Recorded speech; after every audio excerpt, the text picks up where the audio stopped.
That me? Hey everyone, this is Charlie Shrem, and you're listening to Untold Stories.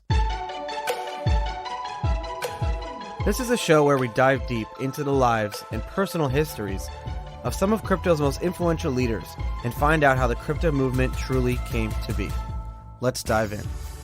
This episode was a long time coming. Erik Voorhees is a good friend of mine and was the marketing director and chief operating officer at BitInstant going back since 2012. And he was one of the first people that I actually met in the space.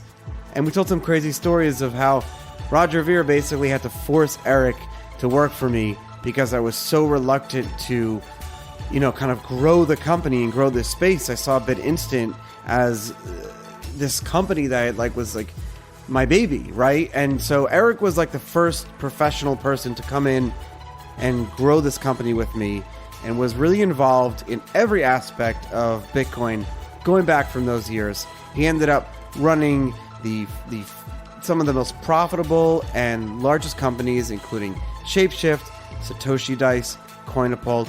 Has met some amazing people along the way, and I was so honored and so excited to have done this episode.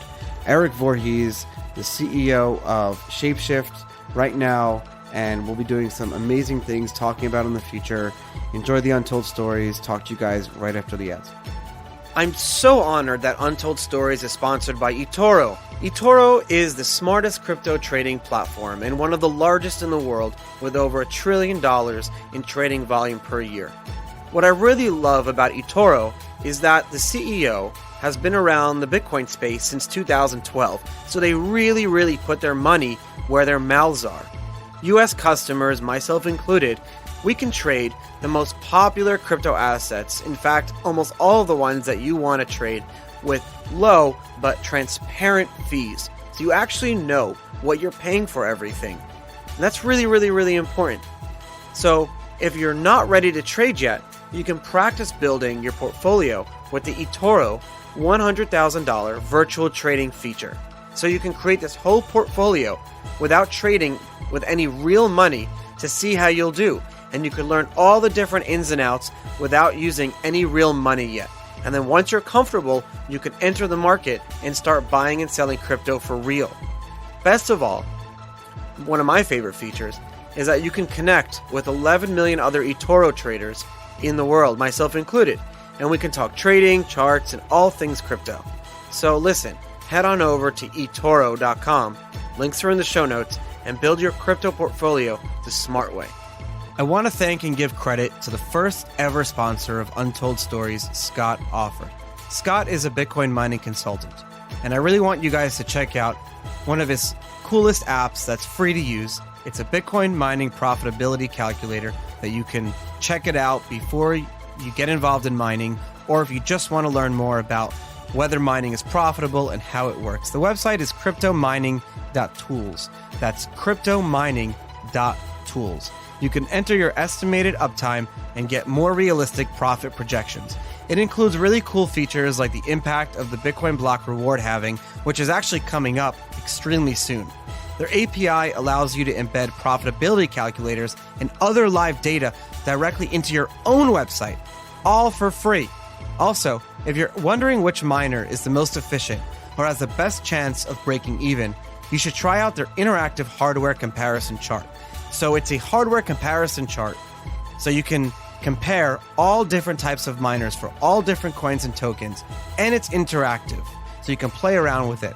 It's by far the best tool if you have any questions about mining, or if you want to learn more about mining. It's the best tool. You can check it out. As a mining consultant, Scott helps you make data-backed business decisions. He will be involved in the process if you want to buy a miner, if you want to sell a miner, if you have miners that need to get into data centers. I mean, if you follow Scott on Twitter, even if you're not in the mining industry, you learn so much. I follow him. It's super cool. You can check it out on Twitter or Telegram at Offord Scott. That's OFFORDSCOTT. That's OFFORDSCOTT. Again, I want to give a special thanks to Scott. You were my first sponsor when the show was just launching. Thank you so much. Untold Stories wouldn't be here without the amazing production company Blockworks Group. A few months ago, I approached Blockworks Group and I said, hey guys, I want to do a show, Untold Stories. Can we make it happen? And these guys are the only event and podcast production company that I trust. Really, the show is powered by them, and it wouldn't be here today without the amazing work of the Blockworks Group team. So for access to all the premier digital asset conferences and to check out their other podcasts in their network that they produce, check them out at blockworksgroup.io. That's blockworksgroup.io. I promise you will not be disappointed.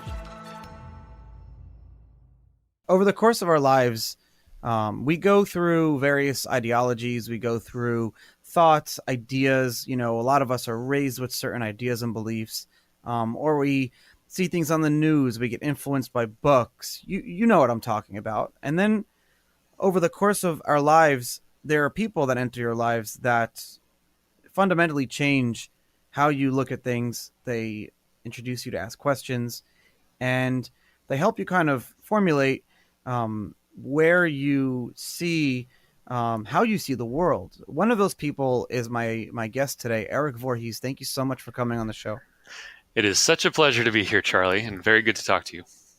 We have such a long history together, and I really don't know where to start, but I'm going to start at the beginning. We tell this story a lot. You used to joke in the office that I was like a statist, and to a point, it's true. I was, in the sense that I guess I just didn't know better. And so I was raised in a very religious home that was all about hardcore being Republican. And literally, I don't know if I ever told you this, but every time there were city council, gubernatorial, for mayor, president, any type of elections, my parents would get something in the mail from like the community organization telling us, this is who you need to vote for.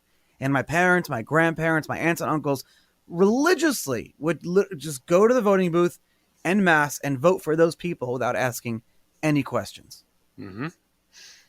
And so that's how I was kind of raised. And then I met you through Roger, and basically you not convinced me, but your thoughts and beliefs were so radically different than mine. And not talking about Bitcoin, because again, this was more of Austrian economics, just human rights. You were so concrete, like, of course this is the way it is, of course this is the way it should be, that it made me have to take a step back and re-question things that I knew growing up. And so my first question to you is, who in your life, or at what point in your life, did that fundamentally change for you? Yeah, well, I think the word you're looking for is corrupted. I think we corrupted you, Charlie. We took the naive young Charlie, and we turned him into a cold-hearted villain. Yeah. So apologies for that. So apologize to my parents. Yeah, I never really had a strong change like that. I kind of slid into my ideology.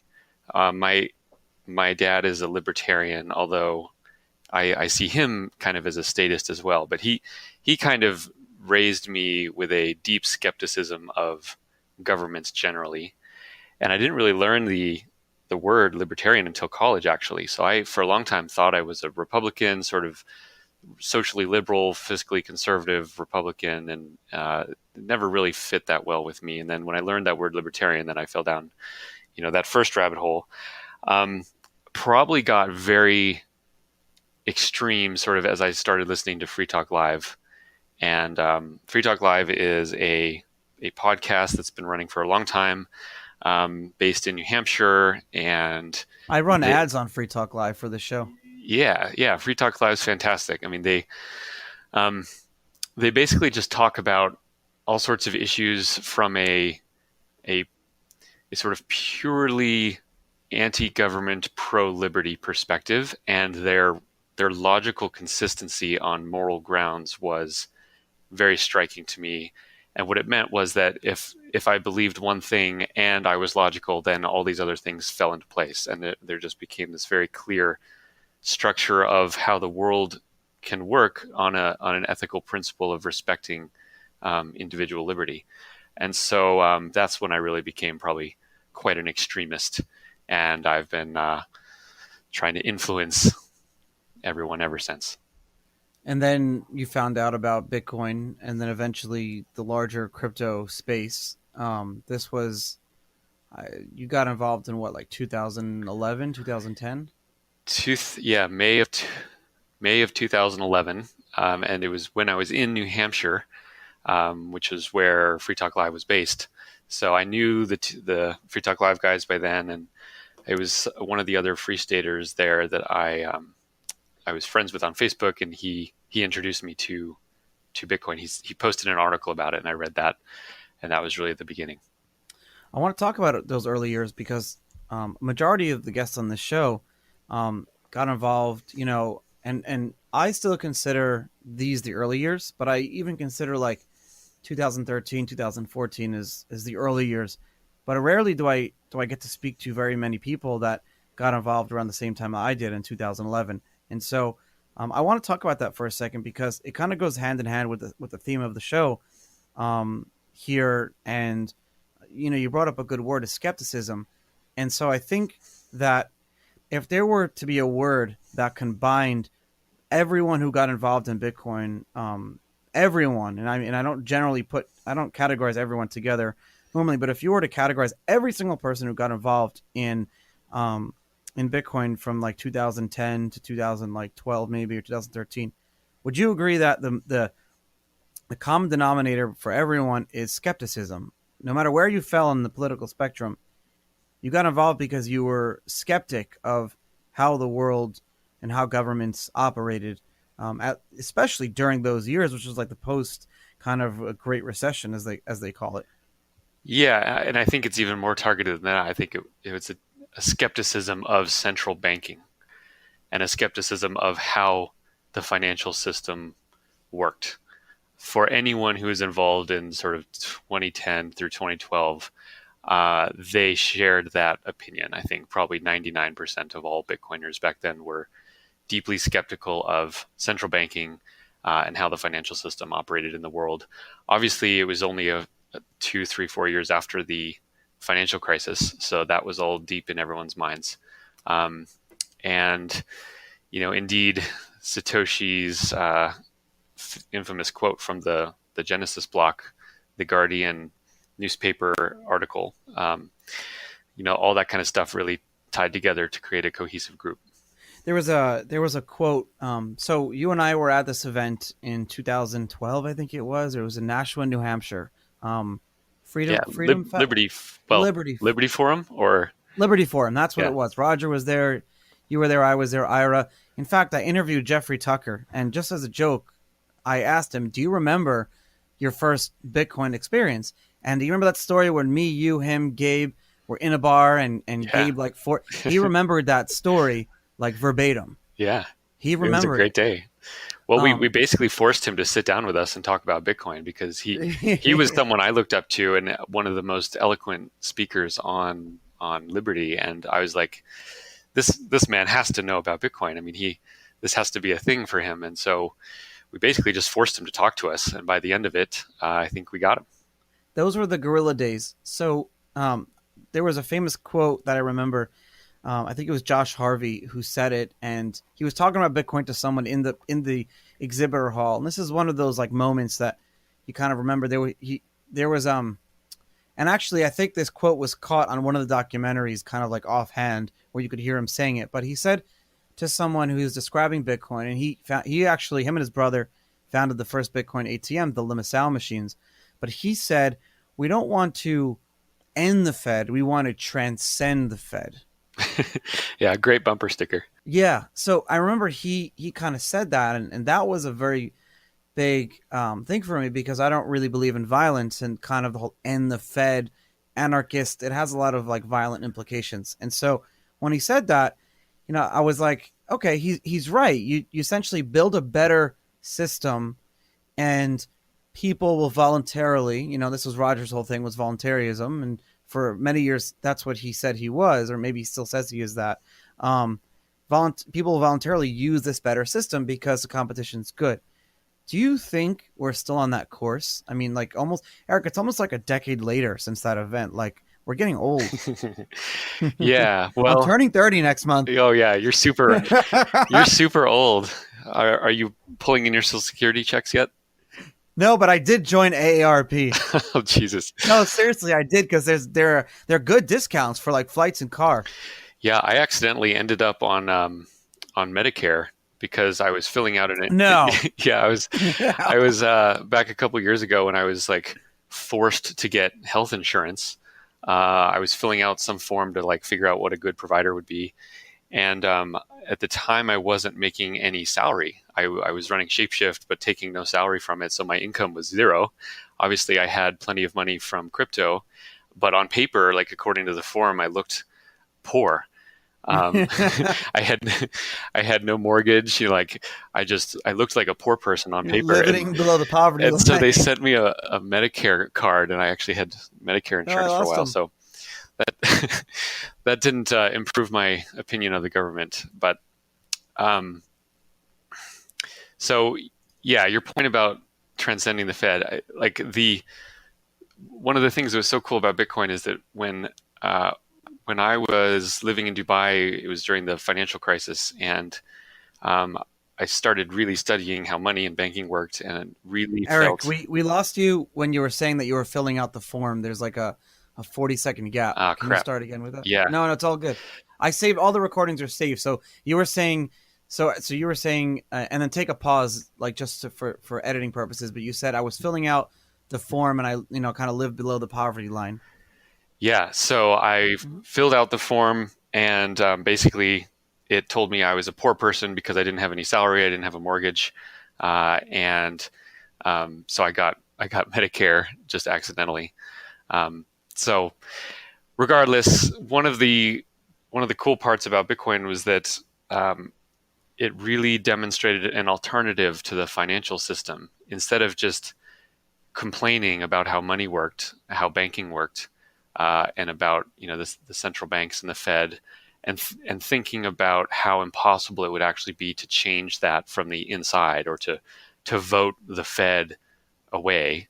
No one cares about that issue really, and you're never going to convince a majority of people to ever get rid of the Fed. So what do? You're kind of stuck with this horrible, corrupt system.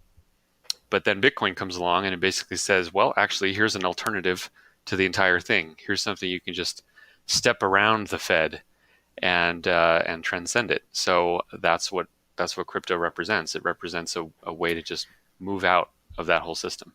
You say that that's what crypto represents, and I want to note the use of the word crypto and not the word Bitcoin. If I were to change what you were to say, I would say that's what Bitcoin represented. And I guess my question, if I want to expound on it further, are we still on that course? Like, is that what Bitcoin is doing? Are we even allowed? Can we even say like this is what Bitcoin is or Bitcoin should be? But like now we go from Bitcoin and we're living in this crypto world, and I'm definitely someone who's financially gained heavily from that as well as you and most other people. But I guess going back to like Bitcoin specifically, has that been lost or is that still the goal of people? Well, it's important to understand that the industry and the community around this stuff is just much bigger now, and rightly so. So while it started with very extremist types of people, it's grown and become more mainstream. It's not mainstream yet, but it's become more mainstream. And so with that, some of the messaging gets diluted, and that's okay. I mean, that allows it to become widely used.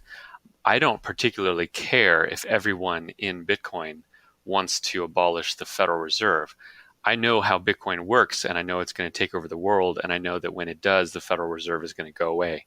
So it doesn't really matter what the majority of people using Bitcoin think or care about, because the technology at a fundamental level leads down that path.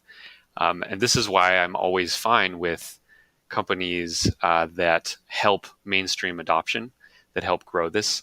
Because if you grow Bitcoin like a virus, it takes over the world and it will replace a lot of these systems, even without the intention of many of the participants.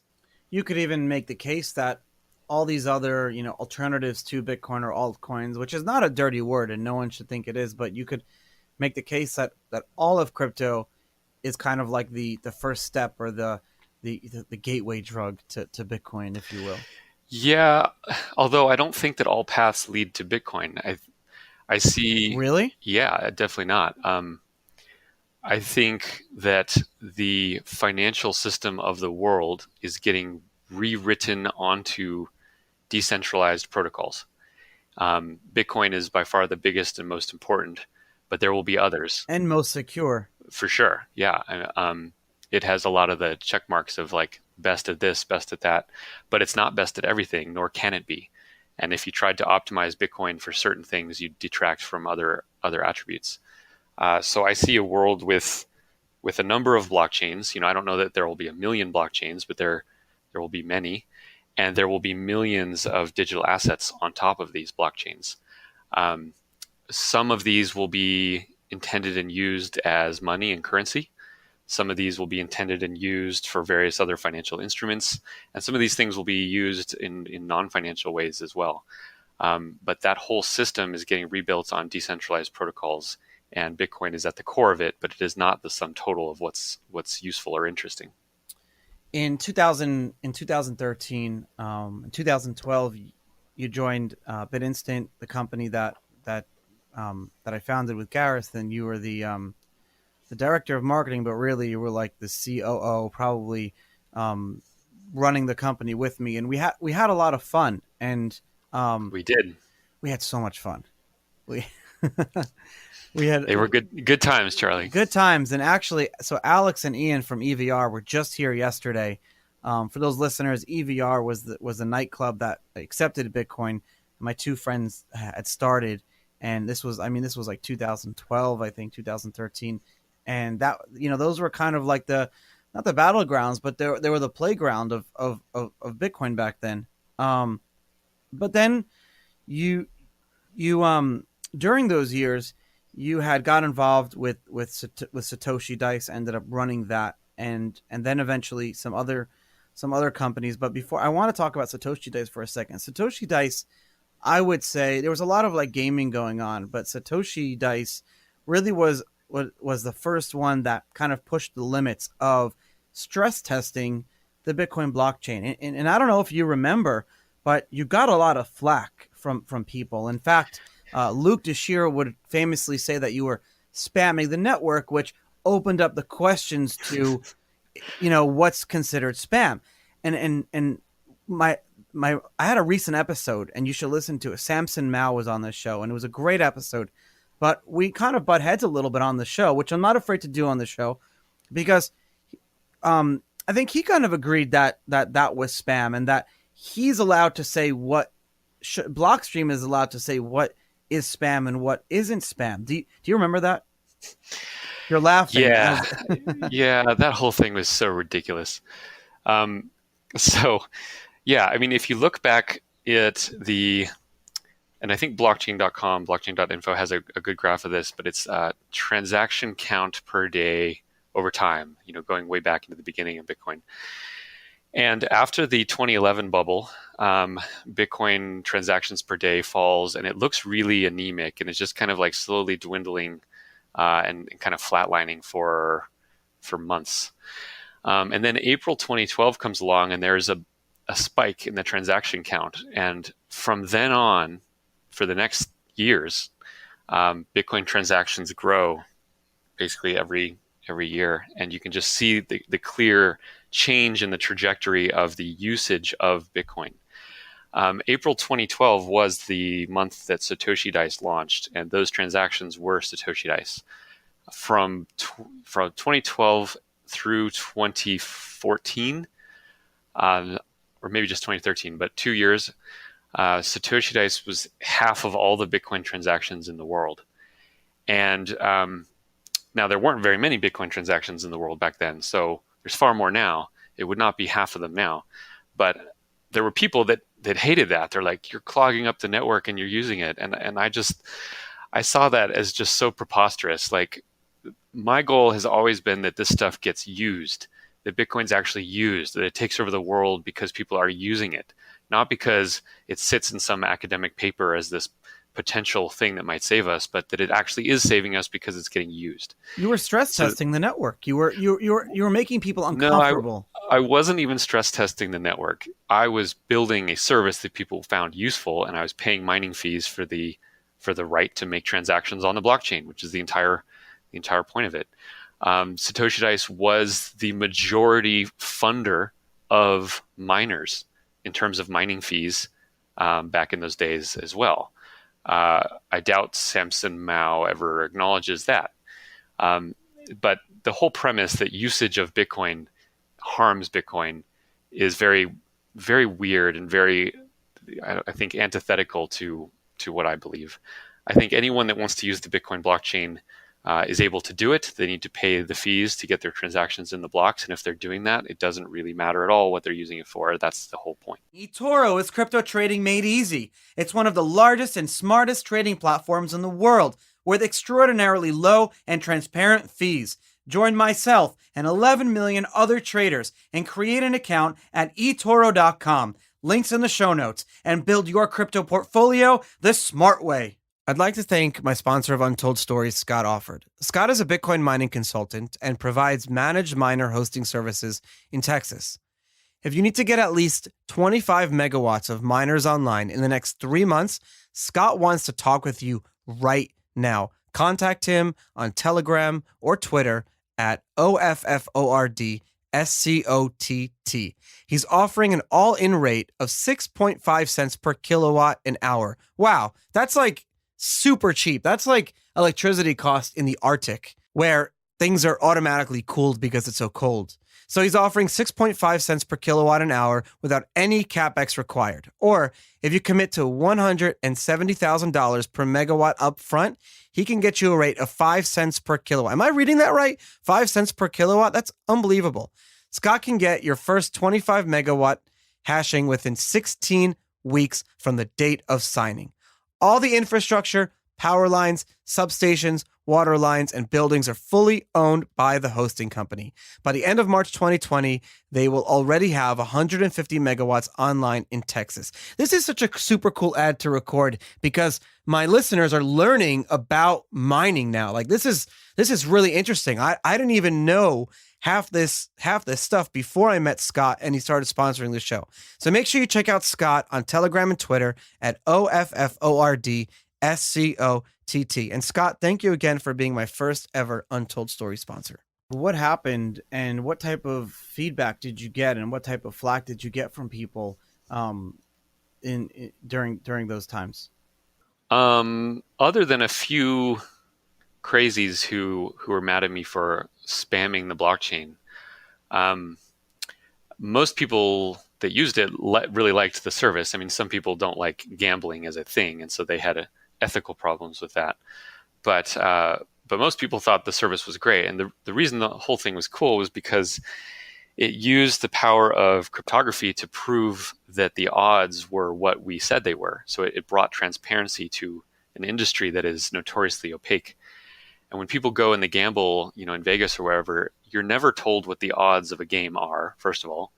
And even if you were, you wouldn't know that was truthful. You wouldn't have any way to validate it.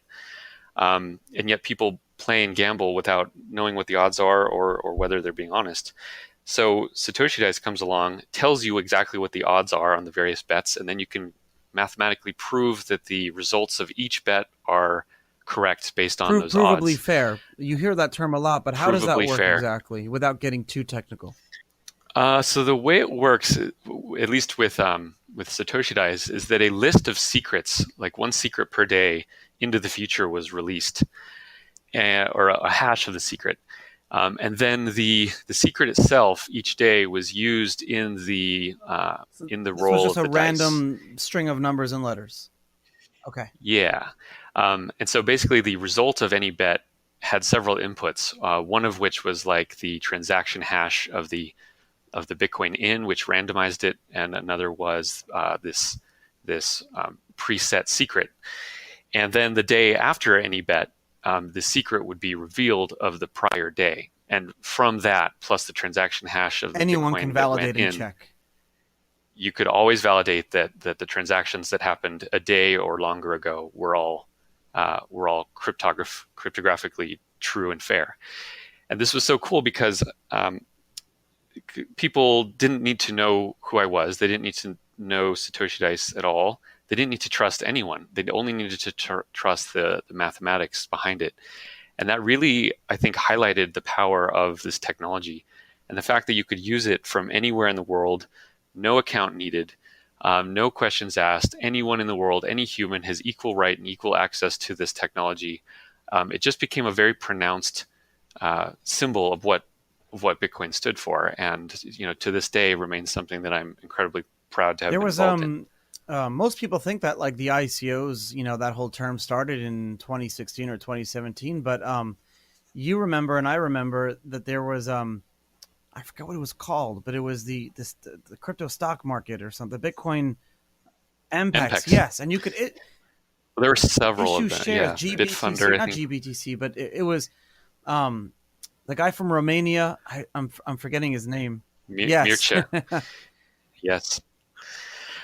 Yeah, although it's not correct to call those ICOs because none of it was tokenized. So those early crypto stock exchanges were, you were buying shares of the companies. So I sold shares of Satoshi Dice, specifically shares, profit sharing shares. So basically the site would earn profits and people would be paid out based on the shares they held. But they weren't tokenized. So it was a little different in that sense. How were they securitized? Well, they were just internal database entries in these various exchanges. So MPEX was just an internal exchange where it would create an asset internally. There was no blockchain involved. Yeah. And then but I guess how is the connection between the MPEX database entry and the actual, ownership of that securitized? There was no company like Satoshi Dice LLC or correct. Satoshi Dice was never a company. Okay. But because all of the bets were public, people could see and verify actually how much money the site was making. So basically all I did was once a month, I would sum up, sometimes the site would lose money, but most months it would make money. And I would take, 10% of the money it made and pay it out to the 10% holders on MPEX. So they'd get paid in Bitcoin for the shares they held. And it was really no more complicated than that. Eventually you got in trouble, a little bit of trouble for doing this, but no one really lost money. What were the main problems? Yeah, well, Satoshi Dice made a lot of money. And so people that invested in it on average earned something like an 80% return in Bitcoin, or 1.8x in Bitcoin over 9 months, and something like 9x in dollar terms over that period of time. So people were even making money in Bitcoin terms, even though Bitcoin was skyrocketing during that period. So yeah, it was a great success commercially. It was awesome. Of course, the SEC doesn't care about whether you actually build businesses that make money. They were upset that I didn't get their permission to sell those shares. So the SEC came after me in mid-2013, and I had to deal with them for the next 9 months. That was fun. That sucked. I mean, well, it is what it is, and what it is not okay. Basically, they stole a bunch of money from me for building a service that made money and paid out correctly to the people that had invested. It was a success in all manners, and yet this government agency comes after me and takes my money for it. You needed to be a deterrent. That's what it was. They needed to stop you or punish you to prevent someone else from doing it. And yeah, heaven forbid a whole bunch of people around the world build successful businesses. Can't let that happen.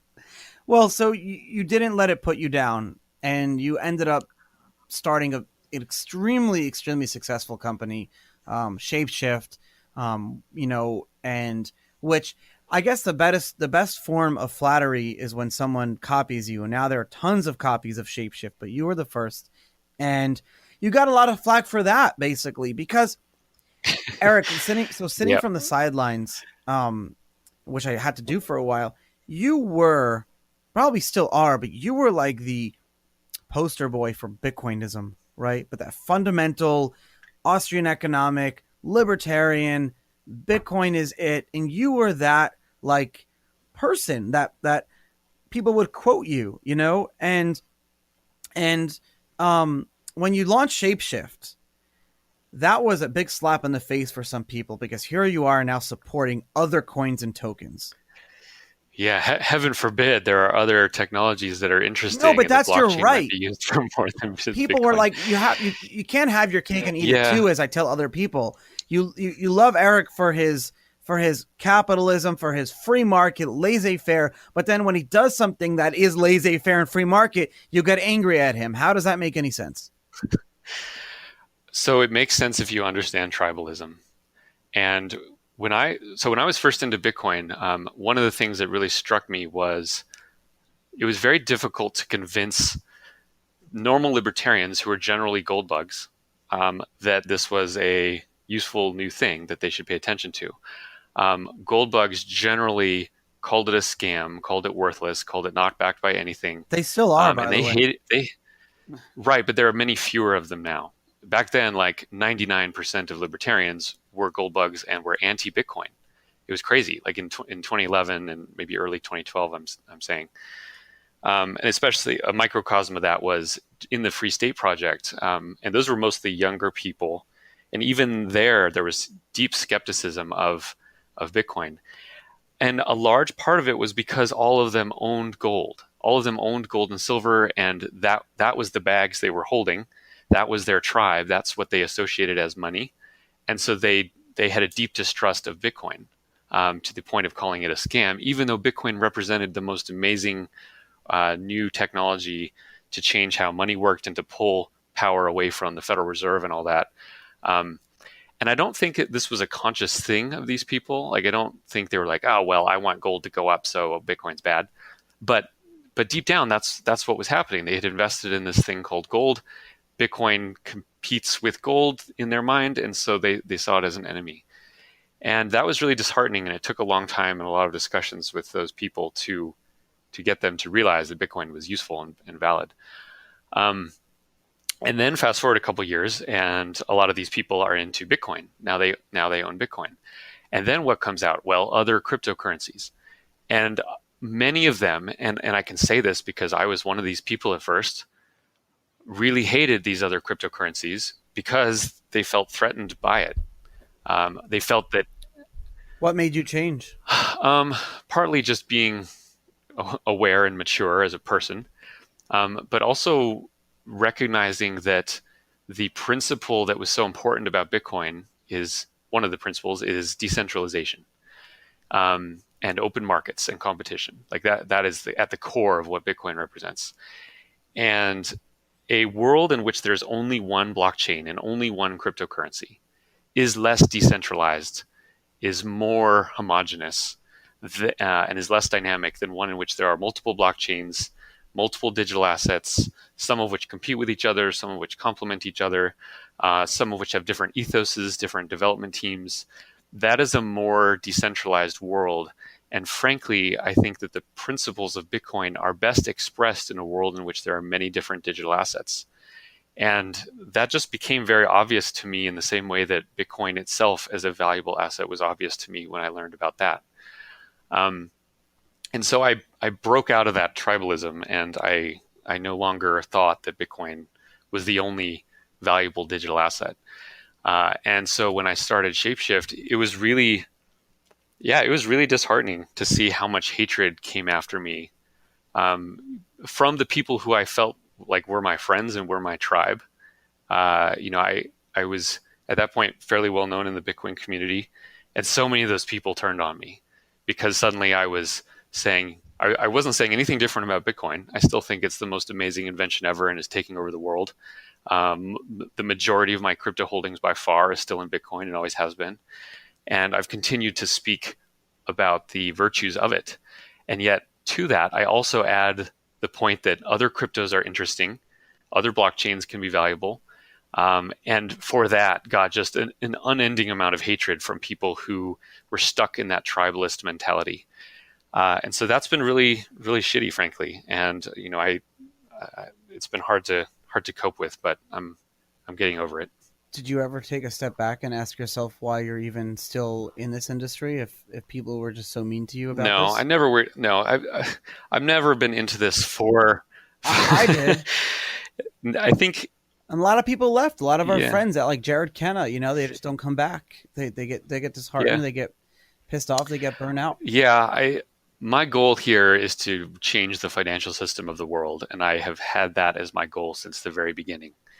Um, so crypto as an industry is growing in popularity, is it growing in maturity, and growing in power.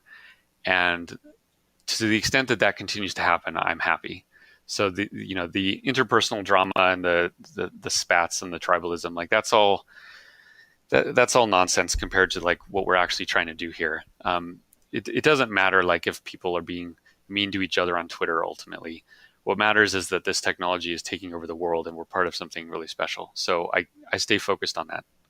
All of crypto exists on a spectrum, right? Like so, like you said before, Bitcoin definitely hits all the check marks, but it doesn't hit all of them. And I would go further and say that Bitcoin and everything that calls itself a cryptocurrency is on a spectrum, and you have like all the way on the right is you're looking at like full decentralization and full security and full immutability and just all and Bitcoin is on that path, right? It's the direction is moving forward. Then you have some other things like Facebook Libra that are completely on the other side. Does not resemble a cryptocurrency whatsoever. I mean, there's some like Disagree, but go properties. on. Okay, I want to talk to you Okay. about that in a second, but okay. And then you have some other ones that are like teetering. You have Ethereum and you have some other ones that are just trying, but they're running through issues, but it's getting better. And some of them like Ripple that are just, I don't even want to talk about that, like Tron and some other things. Um, but I guess what I'm trying to say is like, there are a few gems, right? There are a few gems that are really, at this point are can be taken over easily by a 51% attack, so they're not secure enough to be holding any like large amounts of money. But I feel like most of these coins today are just not even like on that path. They're not even trying. They're just not even close to being something that, like you say, down the road we could be living in a secure world with these chains and these blockchains. I just feel like a lot of them aren't even like on that path anymore. Yeah. So importantly, it needs to be said that most cryptocurrencies are total crap. Most blockchains are not going to go anywhere.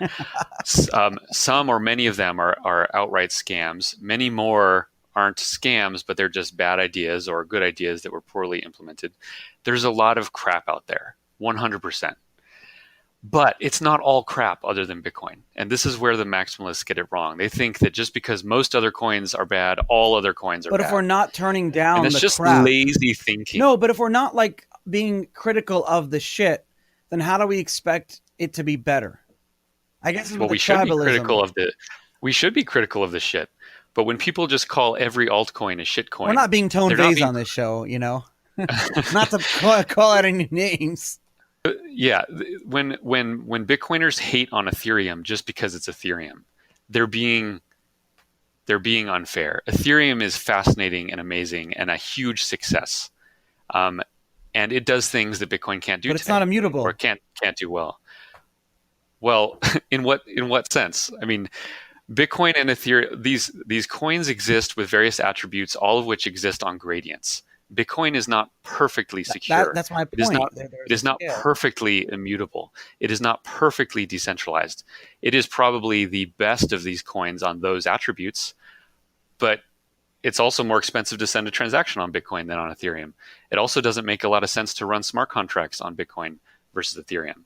So there are trade-offs here, and assuming that all these digital assets are only competing for one use case or one thing is really foolish, and I think is lazy thinking. Bitcoin is stronger because Ethereum exists, and Ethereum is stronger because Bitcoin exists. And I wish that people in the crypto industry would be more open and more willing to realize that these technologies are beneficial to each other rather than purely competitive. And actually, most people that aren't Bitcoin maximalists do realize that. It's the Bitcoin maximalists that basically hate on everything else and I'm pretty sick of it. No, and I agree with you. It's a very, very vocal, super minority that is very tribalistic and is very anti everything. And what people don't realize, and I'm not going to name names or companies, is that most of these people, if you dig deep enough, have an economic incentive to be tribalistic in the Bitcoin only sense of the word. So don't forget to always be looking at that. Yeah, and well, and what's sad is that they don't realize that these other technologies help Bitcoin. Like again, the vast majority of my crypto net worth is in Bitcoin. So is my economic interest in shitting on all the other coins just to the benefit of Bitcoin? I no, I don't think so. But even if it was, if I did that purely because that's in my own economic interest, then I'm being disingenuous. And I think a lot of Bitcoin maximalists don't realize that they rationalize their hatred of these other coins. They're smart. They find reasons to hate them. They look at the bad things. They accentuate the problems of these other things, and they highlight the virtues of their own coin. And so they look through things through a very biased lens. All these cryptos have problems. Bitcoin has its own problems. Ethereum has its own problems.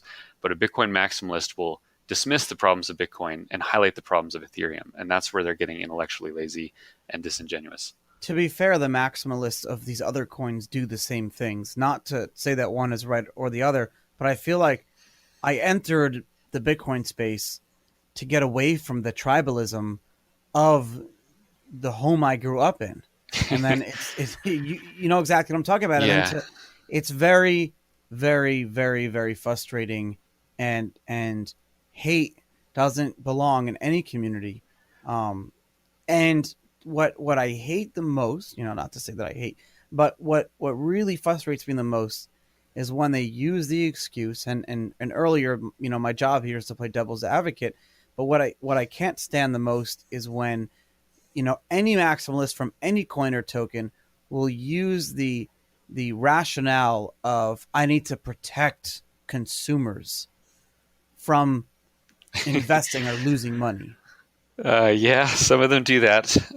They start sounding a little bit like the SEC, don't they? Exactly. Well, and what really dismayed me was during the ICO boom was incredible in both the good and bad sense of that word.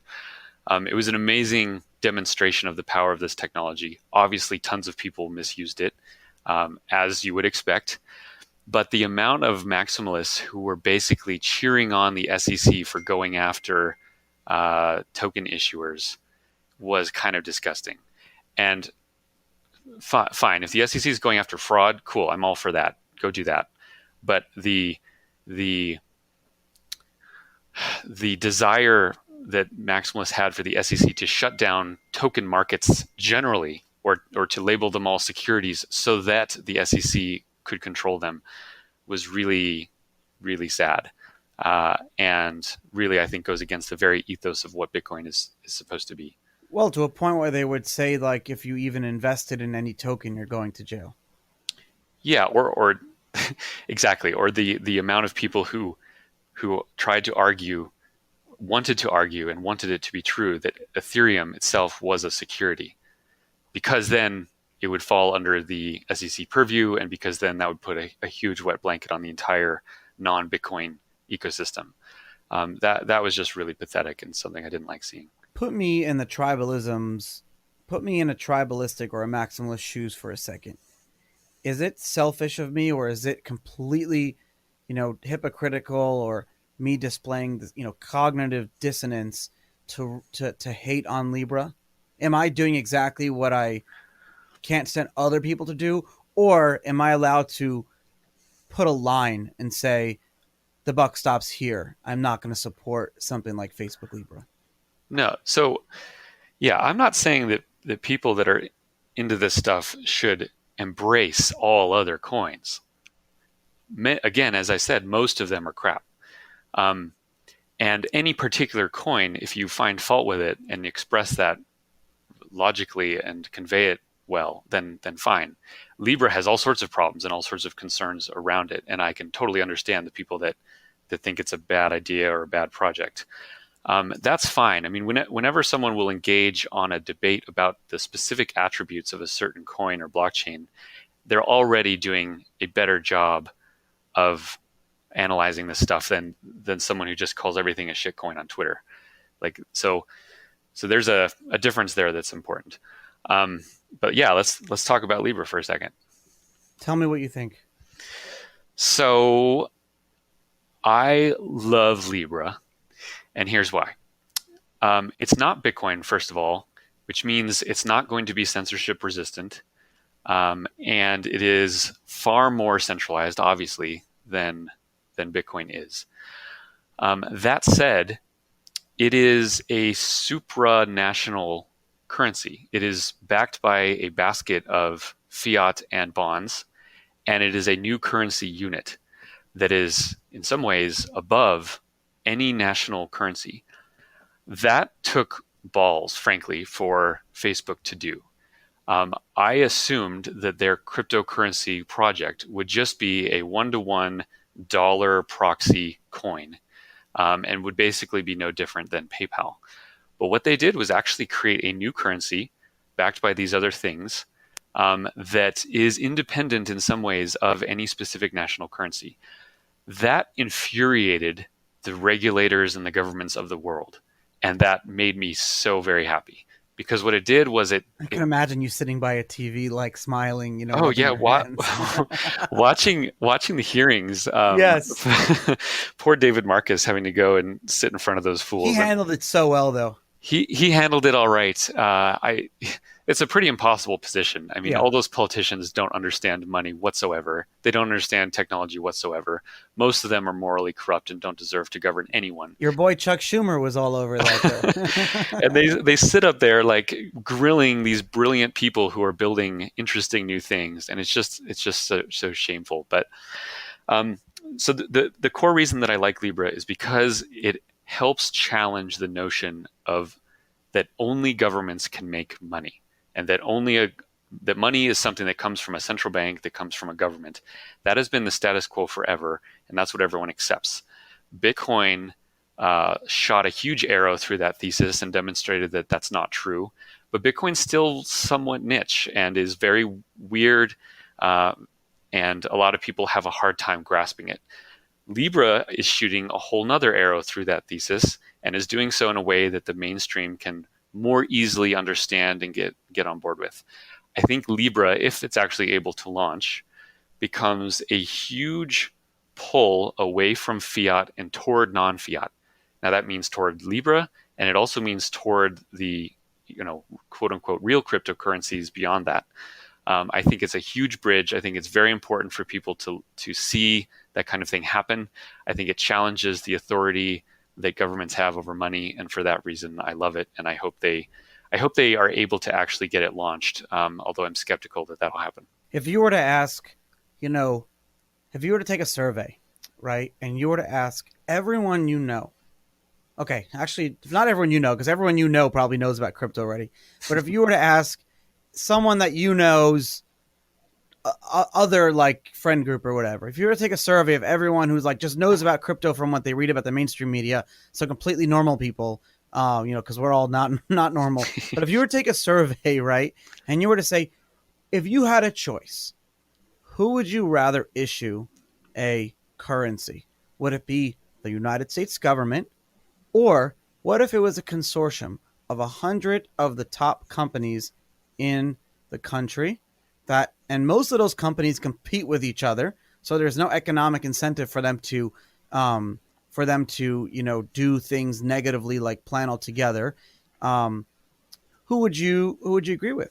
And I would venture to say that a large majority would say the companies over the government. I disagree. I think most normal people would still rather trust their money from the government. I did this survey on my Twitter, but obviously it's biased. It's overwhelming. That might be a bit of a self-selection bias. But I don't know. I want to push back for a second with you, Eric, because I think that we trust companies more than we trust our government. And I'll tell you why I think that. Let's take net neutrality, for example. Dude, Eric, these companies have been using our data for whatever they want for decades. Facebook uses our data and we don't even care.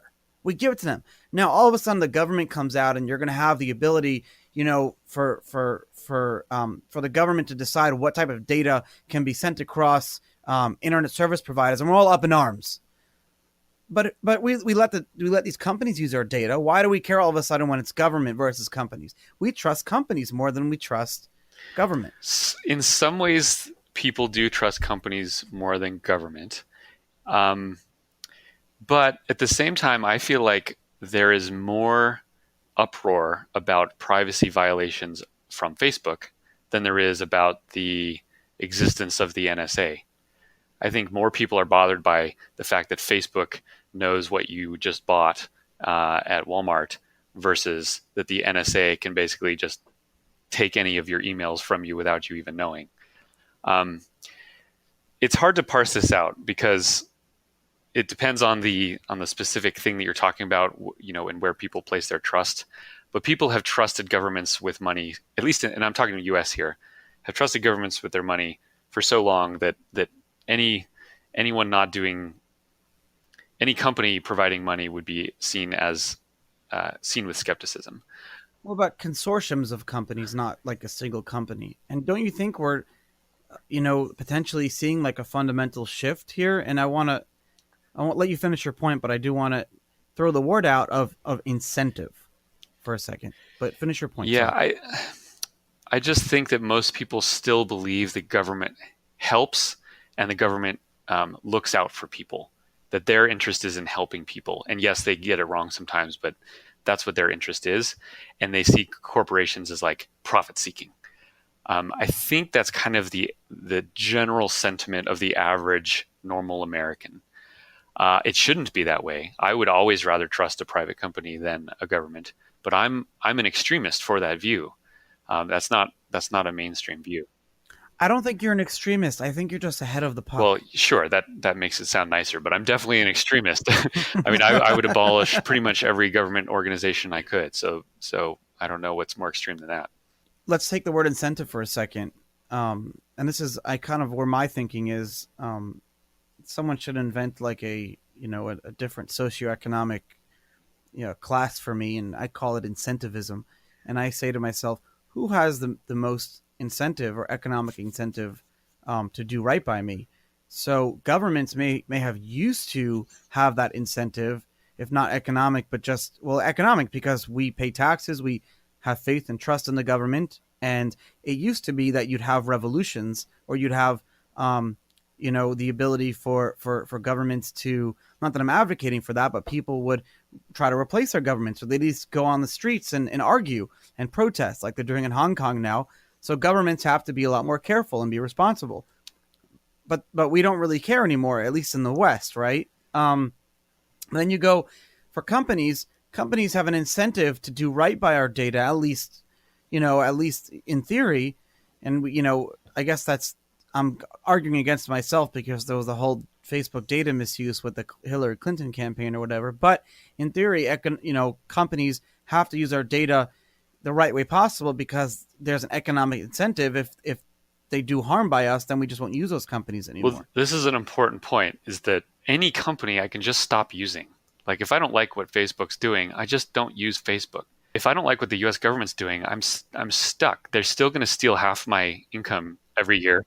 They're still going to tell me what I can put into my body. They're still going to tell me all sorts of rules and restrictions, tens of thousands, hundreds of thousands of pages of regulations across every aspect of the economy. They mandate and coerce my life, and I can't escape that. I can always leave Facebook. So I don't even see the threats on the same level. And yet a lot of people see Facebook's issues as just as egregious or more than the government. And they say, well, I have to use Facebook, and so they're using my data, and that's not fair. No, you don't have to use Facebook. You want to use Facebook. You don't want to pay for it. So yeah, Facebook's going to figure out other ways to make money on your interactions. But you can absolutely stop using it. You don't have to do it. And a lot of people live without Facebook, and it's totally fine. So if you don't like Facebook, stop being their customer. But you don't have that ability when it comes to governments. Or do we? We don't. We don't. I want to tell you a funny story, actually. So basically, So my non crypto. I have two business cards. I have my crypto business card and I have my non crypto business card. Um, my non crypto business card here in Florida. I dabble in real estate and stuff like that. And so there's a property in a historic district that I'd like to purchase. And I'd like to purchase it and renovate it and then rent it out. I've been doing this for the past few years. Now the property sits on a street, and the street has been vacated by the city for like 20 years. What that means is the city hasn't actually given up the street. The street hasn't been privatized. Like, so you can do that if there's a long winding road and that road just goes to your house, you can petition the city to give you ownership of that street, which means that you have to build the roads, right? And maintain that street. And that's what I wanted to do here. I wanted to take the little lane. It was a tiny lane, probably no more than 30 feet. And the city, the lane was going directly like through the property. And I wanted to basically petition the city to drop the lane. And, I would sign guarantees that I would maintain it and everything. But the lane also led to another house. And I went to the person and I said, hey, would you support me if I get the city and I sign a document saying that I will, I'll put money in escrow to basically fund the make sure this road stays, goes from the street to your home for life. I'll maintain this street better than the city would ever do. And you can see the city actually hasn't even maintained the street because it's literally just a dirt path. Would you support me? And she said, but who will build the roads, Charlie? Did she build actually the say roads? That? She said it in not those words verbatim, but that's what it was. So she didn't support me, and I ended up not buying the property. Yeah, well, people trust the government to do a lot of things for them, sadly. And they seem to want to trust the government to do more and more. This is why the government grows every single year. It never shrinks. It doesn't matter which party is elected. The government never, ever shrinks. It has never decreased in size by even 1%, with the exception of immediately after World War II. But it hasn't increased really either. It's pretty much stayed the same for like almost ever. That's not true. Every year it spends more and more and more money. Oh, I meant like the amount of civil servants that work for I think it's like 1.2 million people work for the government. That really hasn't changed much. Well, I read that yesterday. I measure it in terms of how many resources the government is consuming or spending or quote unquote investing, if you actually think that that's what they're doing. It always grows. So that's been, and I don't know where that ends. I mean, it can't end in anything other than a debt default because it doesn't have the money to be spending like this. So it continues to borrow and pay interest on that debt. And that doesn't, no politician is ever going to get elected who wants to cut back on spending. So that'll proceed until some kind of horrible bond disaster. Speaking of which, what do you think of Andrew Yang? I don't know him very well, other than that he advocates for a universal basic income. Yes. So I immediately dismiss him on that grounds. But okay, but isn't UBI like a somewhat of a libertarian idea? Taxing people and then giving money to everyone through the government? That doesn't sound like a libertarian idea. It's okay. So completely redistributing wealth and what he wants to do, completely dismissing him, because I've had some libertarians on this show who say that some of his ideas are good, and I'm more for my own curiosity. Well, I can't vote. I'm a felon, but the reason, and that's, by the way, it's the best excuse. It's the best way to avoid like any confrontation. Come political, come election time, I can walk into a bar and not get worried because people get political and charged and Facebook and everything, and I'm like, oh, I'm a felon. And then when people voted in Florida to give me my rights back this past election, I was angry. I don't want the rights back. It's the Why best do you need excuse. an excuse not to vote? Well, it's just more for it's like a showstopper. No one can really argue with you. That's fair. Say that. Okay, so what's a good idea from Andrew Yang? I don't know. I don't get involved in the specifics of the politics. I guess anyone who comes out and has such a fundamental, different approach to how our government Does he have a different approach? Should work. I'm interested in, the freedom dividend. Has that been really is that the that's what he calls it. That's what he calls it. The God. freedom. You didn't know this? So I'm interested from more of like just not a scientific, but from an academic perspective. I'm interested in if his ideas can work, which I don't think they can, but I just like studying shit that I don't guess I don't even understand, I just I guess. don't even see a universal basic income as a radical change. I mean, all politicians like to give people money because that gets them votes. So Andrew Yang just wants to give more people more money. That doesn't seem like a radical change. That just seems like he's more politician than some of the politicians that came before him.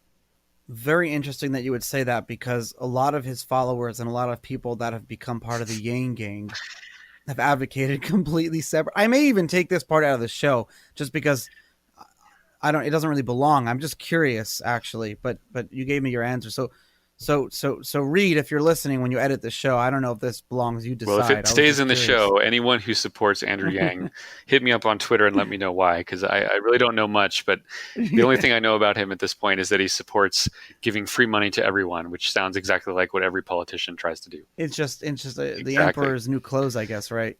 Well, Eric, thank you for your time for the hour. What can people do to follow you and your My doings doings. and your Yeah, happenings and your well, sayings? Twitter's Twitter's always great. At Erik Voorhees. Erik is spelled with a K. And then obviously, that like most of my time goes to building Shapeshift. We are trying to build a self custody crypto marketplace where people can interact with their crypto in all the ways they want to, but without having to trust a third party to do it. So if that sounds interesting to you, shapeshift.com is our new platform, and would love to have you there.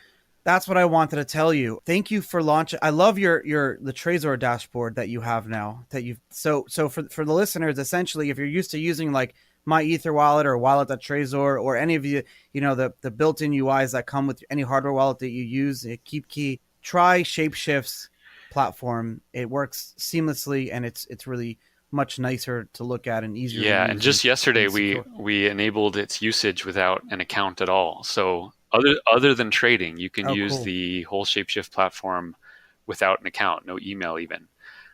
So yeah, for anyone that has a Trezor or a KeepKey, it's probably the best interface you can use for the management of your crypto. And we'll be adding Ledger support later this year. I'm excited. Eric, thank you so much for coming on the show. Yeah, really good to talk to you, Charlie.